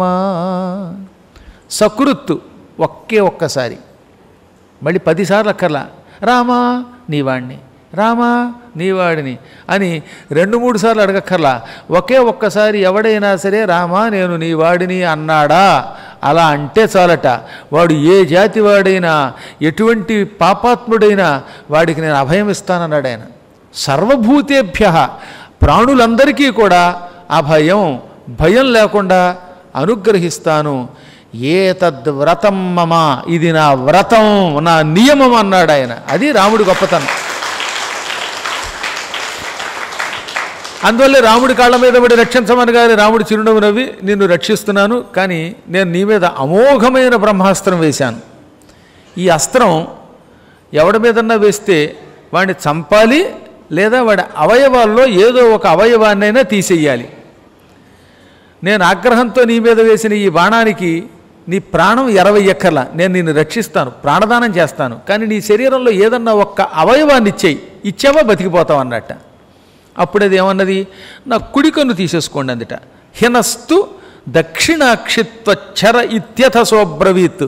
ఆ కాకి నా కుడి కన్ను తీసుకుని నన్ను రక్షించు రామా అన్నది. వెంటనే రాముడు అస్త్రం కేసి చూశాడు. కుడి కన్ను పీకే అన్నాడు. ఆ అస్త్రం వెళ్ళి జాగ్రత్తగా ఆపరేషన్ చేసిన డాక్టర్ గారు ఎంత జాగ్రత్తగా తీస్తాడో అంత జాగ్రత్తగా తీసింది. మళ్ళీ బాధ కలగకుండా తీసిందండోయ్. లోకల్ ఎనస్థీషియా ఇవ్వక్కర్లా, మత్తుమంది ఇవ్వకుండానే ఆ అస్త్రం వెళ్ళి సున్నితంగా పట్టుకుపోయింది కన్ను. అది రాముడి బాణానికి ఉన్న గొప్పతనం అనమాట. రాముడు ఆపరేషన్ చేస్తే ఇంకా మత్తుమంది ఇవ్వక్కర్లేదు. ఎంతోమంది డాక్టర్ల ప్రాక్టీసులు పోతాయి. అందుకనే రాముడు రాడు అన్నిటికీ. ఈ విధంగా కన్ను తీసేస్తే దత్వా స దక్షిణం నేత్రం ప్రాణేభ్య పరిరక్షిత. కుడి కన్ను ఇచ్చేసింది, తన ప్రాణాన్ని కాపాడుకుంది. అప్పటి నుంచి కాకులకి ఏకాక్షి ఇది విస్తృతం, ఒకే కన్ను కలిగిందని పేరు వచ్చింది. అప్పుడు రాముడు జాలిపడి కాకి ఎప్పుడూ కుడి కన్ను లేకపోతే మీ జాతి వాళ్ళు ఇబ్బంది పడతారు, నా బ్రహ్మాస్త్రం చాలా గొప్పది, నీ కుడి కన్ను తీసింది, దీనివల్ల నీ ఒక్క కన్నే కాదు మొత్తం కాకులన్నిటికీ శాశ్వతంగా కుడి కన్ను పోతుంది. నీవు చేసిన పొరపాటు వల్ల జాతి అంతా ఇబ్బంది పడుతోంది. అందుకని నేను నీకు ఒక వరం ఇస్తున్నాను. ఈరోజు నుంచి మీ కాకుల జాతికి ఎటువైపు చూస్తే అటువైపు మాత్రమే కంటి చూపు కనపడేటట్టు రెండో వైపు లేకుండా వరం ఇస్తున్నాను అన్నాడు. ఇప్పుడు ఏమవుతుందంటే మామూలుగా కుడికన్ను పోయిందనుకోండి, కాకులన్నీ కుడికన్ను లేకుండా ఎడమ కన్నుతో చూస్తూ బతకాలంటే కష్టం కదా. అందుకని రాముడు ఏం చేశాడనమాట, పోయింది కుడికన్నైనా నువ్వు కుడివైపు చూసినప్పుడు ఈ ఎడమ కన్ను కనపడదు, కుడి కంటికి చూపు ఉంటుంది, ఈ వైపు కనపడుతుంది. ఎడమ వైపు చూసామనుకో అప్పుడు కుడి కన్ను కనపడదు, ఎడమ వైపు ఉన్నది కనపడుతుంది. ఇలా ఒంటి కంటితో చూస్తూ బతకండి పోండి అన్నట్ట. ఇదొక అద్భుతమైన వరమే కదా. అందుకే కాకి చూసారా ఇలా చూస్తుందన్నమాట, అప్పుడు ఈ వైపు కనపడదు, ఇటే కనపడుతుంది, మళ్ళీ ఇలా చూస్తే ఇలా కనపడుతుంది. అందుకే ఆ దిక్కుమాలిన చూపు రాకుండా కాశీకి వెళ్ళరా అన్నారు. కాకి కడగంటి చూపు అంటే అదనమాట, ఇలా చూస్తున్నాడు, అది ఎటు చూస్తే అటే కనపడుతుంది, రెండో వైపు కనపడదు. ఆ స్థితి మానవులకి వార్ధక్యంలో వస్తుంది. వార్ధక్యంలో మన చూపులు కూడా అలాగే అయిపోతాయి. అందుకే కళ్ళదోడున్నా ఇలా చూసి నానాయాతన పడిపోతాడు. ఏదో ఈ 50 ఏళ్ళు వచ్చిన తర్వాత ఎప్పుడో కళ్ళదోడు పెట్టుకోవడం కదండి, మరీ బతిగా బుడ్డాళ్ళు కూడా కళ్ళదోడు పెట్టేసుకుంటారు ఈ కలికాలంలో. వాయుదారి కలికాలం కాకపోతే ఇది కలియుగం లక్షణం. ఈ కలియుగంలో అందరికీ శరీరాల్లో ఓపిక తగ్గిపోతుందట, చూపు తగ్గిపోతుందట. అయితే ఎందుకని అది కూడా ఒకందుకు మంచిదే. కానీ ఎందుకు చెప్తున్నానంటే ఈ స్థితి రాకుండా తీర్థయాత్రలు చెయ్యండి. తీర్థయాత్రలు చేస్తే ఇటువంటి స్థితిలో ఉన్నవాడికి కూడా మోక్షం వస్తుంది, అందుకని తీర్థయాత్రలు చెయ్యండి అని కాశీఖండంలో చెప్పాడు. ఎందులో చెప్పాడు? కాశీఖండం. కాబట్టి కాశీఖండాన్ని నమ్మండి, స్కాంద పురాణం నమ్మండి. నేనండి తీర్థయాత్రల నుంచి విరమించుకుంటానండి, ఇంట్లో కూర్చుంటానండి అన్నావా, నీవు ఆ క్షణమే ఘోర నరకం పాలైపోతావట. నేను చెప్పలేదు, కాశీఖండంలో చెప్పాడు. నీ దిక్కుమాలిన చూపులో మార్పు వస్తుంది, నీ శరీరంలో తేడాలు వస్తాయి. రేపు నువ్వు చచ్చిన తర్వాత నీ శరీరాన్ని యమకింకరులు ఈడ్చి అవతల బారేయిస్తారు ఇంట్లో వాళ్ళ చేత. నీ శరీరంలో ఉన్న ప్రాణం బయటికి తీస్తారు, యమలోకానికి పట్టుకుపోతారు. ఆ యమలోకంలో క్రూర కఠోర శిక్షలకి నిన్ను గురి చేస్తారు. ఆ స్థితి రాకుండా ఉండాలంటే జీవితంలో తరచుగా తీర్థయాత్రలు చేయాలి, అందులో వార్ధక్యంలో తప్పక చేయాలి. ఈ మంచం మీద పడ్డాక ఎలాగో చేయవు. నీ కర్మగాలి మంచం మీద పడ్డావా, ఆసుపత్రి పాలయ్యావా, అప్పుడు ఎలాగో కదలలేవు.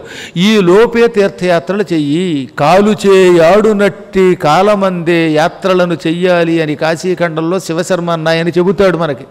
కాబట్టి అజ్ఞానంతోటో మూర్ఖత్వంతోటో శరీరాన్ని బద్ధకంగా ఉంచుకోవడానికో, ఇంట్లో పడి తిని మంచం మీద పడుకుని నిద్రపోవడానికో యాత్రలు చెయ్యనని అన్నావా, అది నీకు మహాభయంకర పతనావస్థకి మూల కారణమవుతుంది అని పురాణములు చెప్పాయి. గనక అవి రాకుండానే మనం ఎందుకైనా మంచిది అప్పుడప్పుడు తీర్థయాత్రలు చేద్దాం, చేసి తరిద్దాం, పురాణం విందాం, తద్వారా తరిద్దాం. ఈ విధంగా కాకి జాతికి చూపించి రాముడు ఆ కాకిని వదిలిపెట్టాడు. ఈ కథ అంతా సీత ఎవరికి చెబుతోంది? ఇప్పుడు హనుమంతుడికి చెబుతోంది. చెప్పామంది, నాయనా హనుమ, రాముడి దగ్గరికి వెళ్ళగానే ఈ కథ అంతా వినిపించి, నేను ఆయనతో ఇలా అన్నానని చెప్పు, ఇవి నా మాటలని చెప్పు. ఏ మాటలవి? మత్కృతే కాకమాత్రంతు మత్కృతే కాకమాత్రేతు బ్రహ్మాస్త్రం సముదీరితం కస్మాద్యో మాహరత్వత్తః క్షమసేతం మహీపతే. రామ, నా కోసం ఒక బోడి కాకి మీద, ఒక సామాన్యమైన కాకి మీద బ్రహ్మాస్త్రం వేశావే, అటువంటిది నన్ను అపహరించిన రావణాసురుడి మీద ఎంతవరకు ఏ అస్త్రం వేయకుండా ఎందుకు ఉపేక్షిస్తున్నావు అని నేను అడిగానన్నాడు. చెప్పు. కాకి పొడిస్తేనే అంత బాధ కలిగింది నీకు, వీడు నన్ను ఎత్తుకొచ్చాడు, యాతన పెడుతున్నాడు, ఎందుకని వీడిని చంపట్లేదు అని నేను అడిగానని, కడిగానని చెప్పు. అప్పటి నుంచి ఓ సామెత పుట్టిందనమాట, కాకి మీద బ్రహ్మాస్త్రం. మనం తెలుగు వాళ్ళం చాలా తెలివైన వాళ్ళం, కాకిని తీసేసి పిచ్చుకుని పెట్టేశాం, పిచ్చుక మీద బ్రహ్మాస్త్రం అని మార్చాం. పిచ్చుక మీద వేయలేదు రాముడు బ్రహ్మాస్త్రం, కాకి మీద. ఎలా మారిపోతాయో చూడండి సామెతలు, మాయిదారి సామెతలు వీళ్ళను. అక్కడ ఉన్నది ఒకటైతే ఇంకోటి అనమాట. అలాగే రాముడు 7 మద్ది చెట్లు పడగొడితే సప్త తాళభేత్రే నమః అని మార్చేశాడు, 7 తాడి చెట్ల కింద మార్చాడు. ఏమిటో మరి ఎందుకు అలా మారుస్తారో తెలియదు. అక్కడ వాడి పేరు ఒకటి, వీడు మార్చేది ఒకటి. ఇంతెందుకు, ఒక ఆయన నక్షత్రమే మార్చేశాడు ఏకంగా. ఒకడు ఆయన నక్షత్రం ఒకటైతే ఇంకో నక్షత్రం రాస్తాడు. ఇంటి పేర్లు మార్చేస్తారు కొంతమంది, ఒంటి పేర్లు మారుస్తారు కొంతమంది. నా ఇంటి పేరుని ఎవడిష్టోత్తడు వాడు ఆడుకోవడమే. వడపర్తి, వడ్డీపర్తి. వడ్డీ ఏమిటో నా కర్మ, నాకు వడ్డీ అసలు జీవితం ఎరగలో నేను. వడ్డీపర్తి పోయి ఇలా వాడు ఇష్టం వచ్చినట్టు. పద్మాకర్ కాదు, బభక్కరు, రత్నాకరు, సుధాకరు, ఎన్ని బిరుదులు. మా అమ్మ నాన్న కూడా అన్ని బిరుదులు ఇచ్చి ఉంటారు అనమాట. అలాగే చిత్రం వాళ్ళ పేర్లు మార్చేసినట్టుగా ఇక్కడ పిచ్చుక మీద బ్రహ్మాస్త్రం అన్నారు కదా, పిచ్చుక మీద బ్రహ్మాస్త్రం కాదు, కాకి మీద బ్రహ్మాస్త్రం అన్నమాట. ఇదంతా విని హనుమంతుడు అన్నాడు, జాలితో కరిగిపోతూ అన్నాడు, ఏడుస్తున్నవాడికే చూసి, అమ్మా నీ మీద ఒట్టేసుకు చెబుతున్నాను, రాముడికి నీవు ఇక్కడ ఉన్నట్టు తెలియదు. ఆనాడు కాకిని చూశాడు కాబట్టి బ్రహ్మాస్త్రం వేశాడు. ఇప్పుడు రావణుడు ఎక్కడున్నాడో తెలియక ఆయన అస్త్రం వేయలేదు. కానీ నువ్వు ఇక్కడ ఎంత దుఃఖం పొందుతున్నట్లుగా, ఈ అశోకవనంలో ఉన్నట్టుగా ఒక్క మాట రాముడికి చెబితే ఆయన తక్షణం వస్తాడు, ఈ దుర్మార్గుల్ని సర్వనాశనం చేసేస్తాడు. ఆ ఇద్దరు ఎటువంటి వాళ్ళు? తా ఉభౌ పురుషవ్యాఘ్రౌ రాజపుత్రవు మహాబలౌ త్వద్దర్శన కృతోత్సాహౌ లంకాం భస్మీకరిష్యతః. ఆ ఇద్దరు పురుషశ్రేష్ఠులు, రాజపుత్రులు, మహాబలవంతులు, నిన్ను చూడ్డానికి ఉత్సాహంతో ఉన్నారు. ఇక్కడికి వస్తారు. లంకా నగరాన్ని వాళ్ళిద్దరూ చెరోవైపు నుంచి తగలబెట్టేస్తారు. మొత్తం లంక అంతా బూడిదైపోతుంది. ఈ రావణుణ్ణి వాడి బంధువులతో మిత్రులతో సంహరించి నిన్ను హాయిగా పట్టుకుపోతారు. ఇది నా మాట. అనగానే మళ్ళీ ఆవిడ, నాయన రామచంద్ర ప్రభు గుణగణాలు నువ్వు చెబుతూ ఉంటే రాముడు ఎదురుగుండా ఉన్నట్టుగా అనిపిస్తున్నది. వానర శ్రేష్ఠ, ఏం చేస్తావో తెలియదు, రక్షించే భారం నీది అందావిడ. త్వమస్మిల్ కార్య నిర్యోగే ప్రమాణం హరిసత్తమా రాఘవ త్వత్సమారంభాత్ మయి యత్నపరో భవేత్. ఈ పరిభారం అంతా నీదే. ప్రమాణం అంటే కార్యభారం నువ్వు స్వీకరించు. ఈ రోజు నుంచి నన్ను రక్షించే భారం నీది. రాముణ్ణి ఈ కార్యక్రమానికి ఉసిగొలిపి నన్ను చెర నుంచి విముక్తుణ్ణి చేసేటట్టుగా చెయ్యి. ఇక నాకు 2 నెలలు మిగిలింది, ఆ తర్వాత నేను చచ్చిపోతానని చెప్పు. ఇలా పలికి, ఇంకోటి గుర్తొచ్చిందయ్యో, కథ చెప్పాను, కథతో పాటు వృధాగా పంపించకుండా నీకో వస్తువు కూడా ఇస్తాను అని తన వస్త్రం లోపల జాగ్రత్తగా ముడేసిన ఒక మణి బయటికి తీసింది. చీర కొంగును బాగా ముడేసి పెట్టిందిట. ఆ కొంగుముడి విప్పి అందులోంచి ఒక అందమైన మణిరత్నమును బయటికి తీసింది. అసలు మణి అనొచ్చగా, మణిరత్నం అన్నారు అంటే మణులలో గొప్ప మణి అనమాట. రత్నము అంటే ఇక్కడ శ్రేష్ఠవాచకం, మణిశ్రేష్టం, ఉత్తమ మణి. ఆ మణిని బయటికి తీసింది. ఈ విధంగా మణిరత్నం అనే పదం సుందరకాండంలో వాడారు. దాని తర్వాత చాలామంది పేర్లు కింద పెట్టేసుకున్నారు. మణిరత్నం అనే పేరు మీరు బాగా విని ఉంటారులేండి, నాకంటే మీకు బాగా తెలుసు. నేనంటే సుందరకాండంలో పడి ఉంటాను. మీరు తెల్లారులేస్తే సినిమాలు చూసేవాళ్ళు ఇందులో కొందరు ఉంటారు కనుక ఉంటారేమో అనుకుంటాను. అయినా సినిమాలు చూసేవాళ్ళు నా పురాణానికి ఎందుకు వస్తారండి? కొంచెం అది తగ్గించి ఇది ఇక్కడికి రావడం మొదలుపెట్టి ఉంటారు. సరే, ఏది ఏమైనప్పటికీ ఆ మణిరత్నాన్ని బయటికి తీసి, నాయన ఈ మణి మామూలు మణి కాదు. ఇది చూస్తే రాముడు నన్ను, మా మామగారిని, మా తండ్రి గారు అనలే, జనన్య అనగా మా తల్లిని గుర్తుకు తెచ్చుకుంటారు. ఇది మామూలు మణి కాదని ఎందుకు చెప్పిందంటే, పూర్వం పాలసముద్రం చిలికినప్పుడు ఈ మణి బయటకు వచ్చిందిట. ఈ మణి పాలసముద్రంలోంచి తీసుకొచ్చారు. పూర్వం క్షీరసాగర మథనంలో దేవదానవులు ఈ మణిని పొందారు. ఆ తర్వాత ఈ మణిని జనక మహారాజు గారికి ఇచ్చారు దేవతలు. జనకుడు దాన్ని ఏం చేశాడు? తన భార్యకి ఇచ్చాడు. ఆయన భార్య, జనకుడి యొక్క భార్య చాలా ఉత్తమురాలు, సీతాదేవికి ఇచ్చింది ఆ మణిని. సీతాదేవి ఈ మణి నా దగ్గర ఉంచుకోవడం ఉంది కానీ దశరథుడికి ఇచ్చింది. మామగారు ఇది పుచ్చుకోండి అందిట. పూర్వం మామగారి మీద కోడళ్ళు అంత ప్రేమ చూపించేవారట. అందుకని ఆవిడ చేతిలో పెడితే దశరథుడు అన్నాడు, ఇంత ఉత్తమమైన మణి నీ భర్త నీకు ఇస్తాడు, నీ తలలో పెట్టుకో అన్నట్ట. మళ్ళీ రాముడి ద్వారా పెట్టించాడు ఆయన. కోడలికి అయినా డైరెక్ట్ ఇవ్వచ్చుగా, కొడుకు ద్వారా ఇప్పించాడు. ఇంత కథ జరిగింది ఆయన వెనకాతలు అన్నమాట. అందుకని త్రయాణం సంస్మరిష్యతి, ఈ మణిని చూడగానే రాముడు ముగ్గురిని గుర్తుకు తెచ్చుకుంటాడు. ఎవరిని? జనన్య మా అమ్మని, మమచ నన్ను, రాజ్ఞో దశరథస్యచ దశరథ మహారాజు గారిని కూడా గుర్తుకు తెచ్చుకుంటాడు. ఈ మణిని తీసుకెళ్ళి రాముడికి చూపించు అని మళ్ళీ చెబుతోంది. త్వమస్మిల్ కార్య నిర్యోగే ప్రమాణం హరిసత్తమా హనుమన్ యత్నమాస్థాయ దుఃఖక్షయకరో భవ. ఇందాక ఏమో రాముణ్ణి ప్రోత్సాహపరుచుంది. ఇప్పుడు అదే శ్లోకంలో మొదటి పాదం మళ్ళీ తీసుకుని ఈసారి ఏమన్నది? హనుమంతుడికేసి ఆ శ్లోకాన్ని తిప్పింది. హనుమన్ అంటే ఓ ఆంజనేయుడా, యత్నం ఆస్థాయ శ్రమించి అంటే ఏదో రకంగా కార్యభారాన్ని నెత్తి మీద వేసుకో. యత్నము అంటే ప్రయత్నం అన్నమాట. యత్నం ఆస్థాయ ప్రయత్నించి, నువ్వు కష్టపడి ప్రయత్నించి దుఃఖక్షయకర భవ, దుఃఖమును తొలగించుము, నా దుఃఖాన్ని క్షీణింపజేయి.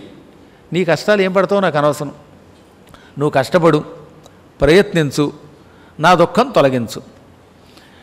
ఎందుకని నిన్నే ఆ మాట అడుగుతున్నాను అంటే, ఈ పని చెయ్యటానికి హరిసత్తమ, ఓ వానర శ్రేష్ఠ, త్వం ఏవ ప్రమాణం, నువ్వే సమర్థుడివి. త్వమస్మిన్ కార్యనిర్యోగే ప్రమాణం హరిసత్తమ అంటే, ఓ హనుమ, ఈ పని చేయటానికి నువ్వే సమర్థుడివి. నువ్వు కష్టపడు, ప్రయత్నించు, నీ పని నువ్వు చేసి నా దుఃఖం మాత్రం తొలగించు. ఎంత తేలిగ్గా ఉంచండి, హాయిగా. ఈ పని నువ్వే చేస్తావు, నీ పని అంతా నువ్వే చెయ్యి, నాకు మాత్రం దుఃఖం తొలగించు. ఇది జీవుల కోసం భగవంతుడిచ్చినటువంటి ఒక గొప్ప మంత్రశ్లోకం. అందుకే ఈ శ్లోకాన్ని అనుష్ఠానం చేస్తే తీవ్రమైన దుఃఖంలో ఉన్నవాడు ఆ దుఃఖం నుంచి విముక్తి పొందుతాడు. ఇక ఈ దుఃఖం నుంచి నాకు విముక్తి లేదు అనుకున్నటువంటి వాడు కష్టకాలంలో ఈ శ్లోకాన్ని భక్తితో శ్రద్ధతో పఠిస్తే ఆ కష్టం నుంచి విముక్తి పొందుతాడు, అనుకున్న పని అవుతుందన్నమాట.